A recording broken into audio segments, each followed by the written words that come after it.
अस्सलामुअलैकुम वरहमतुल्लाहि वबरकातुहू। हकीम मोहम्मद याकूब आपकी खिदमत में हाजिर है। आप देख रहे हैं यूट्यूब चैनल सरफराज नेमत हेल्थ केयर।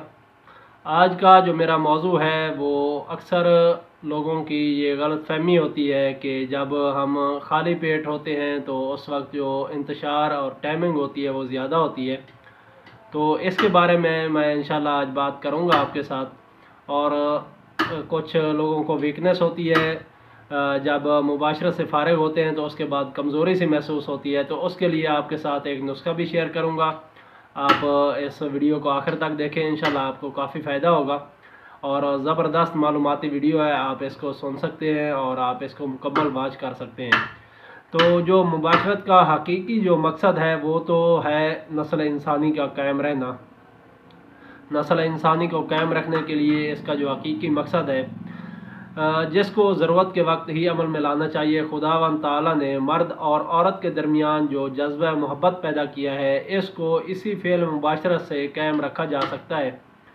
इसी फ़ेल की कमी बेशी से अक्सर ख़ानदान जो होते हैं वो तबाह हो जाते हैं। लिहाजा जब तक फ़ेल मुबाशरत की ज़रूरत हो उस वक्त ज़रूर करना चाहिए, वरना अगर ज़रूरत ना होगी तो बाज़ औक़ात ऐसी खौफनाक अमराज और तकलीफ़ पैदा हो जाती हैं जिनसे छुटकारा पाना मुश्किल हो जाता है। मसलन हैज़ और निफास के दिनों में जब औरत को अयाम आए हुए होते हैं तो उन दिनों में अगर मुबाशरत कर ली जाए तो सज़ाक जो होता है वो अक्सर लोगों को हो जाया करता है।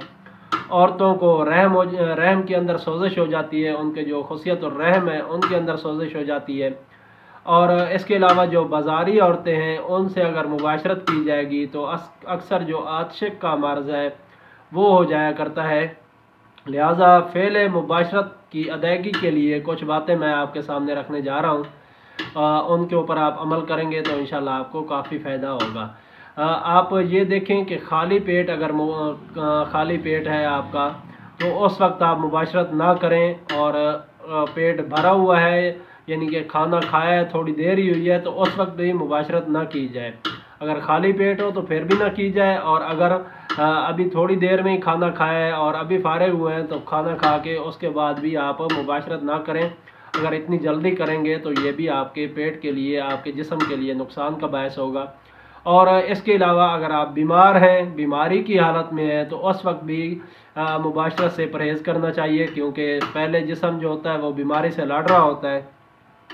किसी भी बीमारी में मुब्तला होता है तो जिस्म की जो तवज्जो होती है वो उस साइड पे होती है। अगर आप मुबाशरत की तरफ जाएंगे तो आपको नुकसान हो सकता है।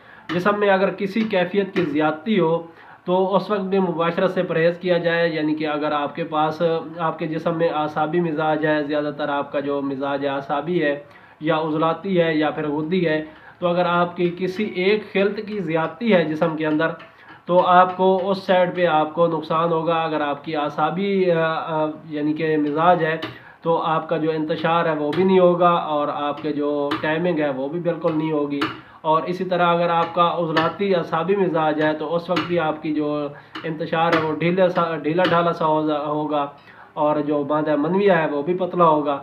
और अगर गुद्दी मिजाज है आपका, जिस्म के अंदर सफरा की ज़्यादती है, तो उस वक्त भी इसी तरह आपका जो सूरत इंजाल है उसके मामलात होंगे, तो आपका जो इंजाल है वो जल्दी हो जाएगा। इसी तरह आप कोशिश करें कि अगर आपके जिस्म में किसी एक खिल्त की ज़्यादती है, कोई एक मिजाज गालिब आया हुआ है, तो उस वक्त आप मुबाशरत ना करें, उसका पहले इलाज करवा लें, उसके बाद जाके आप मुकम्मल जो मुबाशरत है वो कर सकते हैं और उससे आपको लज़्ज़त भी होगी और इंशाल्लाह फ़ायदा भी होगा।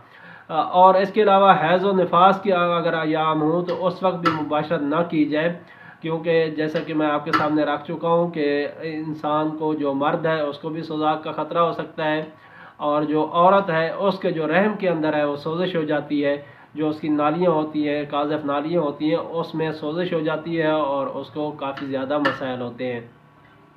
और इसके अलावा कम उम्र जो लड़कियां हैं, और हमेशा कुछ लोग ऐसे होते हैं जो हमेशा कुंवारी लड़कियों के पास ही जाते हैं, तो ये भी मुज़र है आज़ाए तनासुल के लिए, क्योंकि जो उसकी रगें हैं वो डैमेज हो जाया करती हैं और जो उसके बाद जो उनकी ज़िंदगी है उसमें वो फ़ेल मुबाशरत जो होता है वो सही तरीके से अंजाम नहीं दे सकते। ज़्यादा उम्र की यानी कि बूढ़ी औरतें और जो देखने में शक्ल और सूरत सही ना हो, तो उनसे भी आप फ़ेल जमा ना करें, क्योंकि अगर उसमें करेंगे आपको आपकी तबीयत जो है वो खुश नहीं होगी। तो आप जो चीज़ अच्छी लगे उसको इस्तेमाल किया जाए तो ज़्यादा बेहतर होता है और हम उम्र हो। और इसके अलावा कसरत जिमा से परहेज़ किया जाए। कसरत जिमा अगर आप करेंगे तो इससे आपके जिस्म को काफ़ी ज़्यादा नुकसान होगा। ख़ास तौर पे जो आसाब हैं उनको काफ़ी ज़्यादा नुकसान होता है। इससे आगे जाके फालिज, लकवा, राशा और जो तशन्नुज की अलामात हैं वो हो जाया करती हैं। और अक्सर ये जो कसरत जिमा है ये बिनाई के ऊपर असरअंदाज होती है, आपकी जो आँखों की रोशनी है उसके ऊपर असरअंदाज होती है। आप कसरत जिमा से आप परहेज़ करेंगे तो इंशाल्लाह बहुत ज़्यादा फ़ायदा होगा।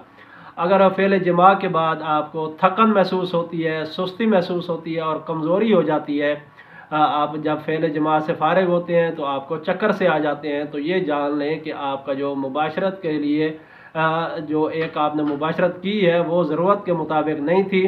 क्योंकि अगर ज़रूरत के मुताबिक होती तो ये आपको मसला ना होता, बल्कि आपने जो मुबाशरत की है वो शौक़ की वजह से की है, अपनी लज़्ज़त के लिए की है। ये नुकसान रसा है, ये आपको इसमें नुकसान हो सकता है। इसमें ज़ोफ़ आज़ाए रईसा यानी कि आज़ाए रईसा जो होते हैं वो कमज़ोर हो जाते हैं और बुढ़ापा जल्दी आ जाता है। ये एक बड़ी वजह है बुढ़ापा जल्दी आने की कि आप कसरत जिमा करते रहें, तो इससे आपकी जो बुढ़ापा है वो जल्दी आ जाता है। तो इसके लिए आप कोशिश करें कि आपको जब ज़रूरत हो तो उसके बाद आप मुबाशरत के थोड़ी देर बाद अगर आप नहाने के लिए जाते हैं या गुस्ल करने के लिए जाते हैं तो ये भी आपको सही नहीं होगा। आप कोशिश करें कि मुबाशरत के बाद थोड़ी देर सोना जो है वो ज़रूरी है। बाज़ लोग इसके बाद दूध, हलवा या कोई और मुक़वी ग़िज़ा इस्तेमाल करते हैं या दवाई इस्तेमाल करते हैं, तो इससे ख्याल करें ताकि जो मुवासलत का बदल है यानी कि उनका ख्याल होता है कि जो हमने मुबाशरत की है, जो अखराज हुआ है मादा मनविया का, तो उसका बदल हम इस्तेमाल कर लें।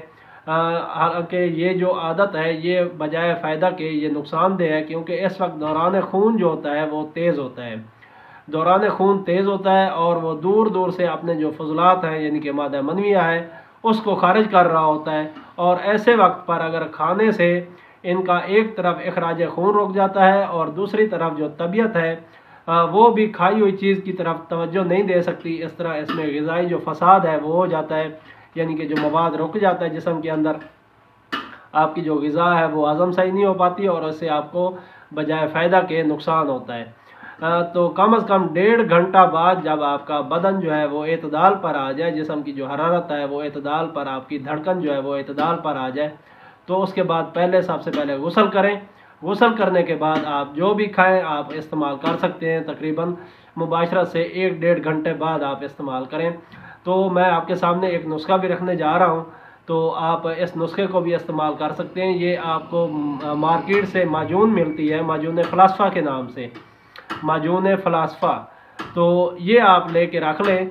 जब आप मुबाशरत के बाद फ़ारिग हों 1-1.5 घंटे बाद आप अगर गुस्ल कर रहे हैं, गुस्ल करके उसके बाद 1 चम्मच आप इसका इस्तेमाल कर लें, चाय के साथ इस्तेमाल कर लें या नीम गर्म दूध के साथ इसको इस्तेमाल कर लें। 1 बड़ा चम्मच जब मुबाशरत के बाद आपने सिर्फ़ एक ही टाइम लेना है, तो इंशाल्लाह आपके जो नुकसान हुआ होगा तो वो इंशाल्लाह पूरा हो जाएगा और आपका जो जिस्म है वो उसी तरह ताकतवर, चुस्त और तवाना रहेगा, हशाश बशाश रहेगा। इंशाल्लाह आपको फ़ायदा होगा। तो ये मेरी आज की वीडियो थी। मुझे उम्मीद है कि आपको पसंद आई होगी। अगर पसंद आई है तो आप इसको लाइक और शेयर करें ताकि जो दूसरे लोग हैं वो भी इससे मुस्तफ़ीद हों। इंशाल्लाह फिर मुलाकात होगी किसी और अच्छी सी वीडियो के साथ। तब तक के लिए इजाज़त दें। अस्सलामु अलैकुम वरहमतुल्लाहि वबरकातुहू।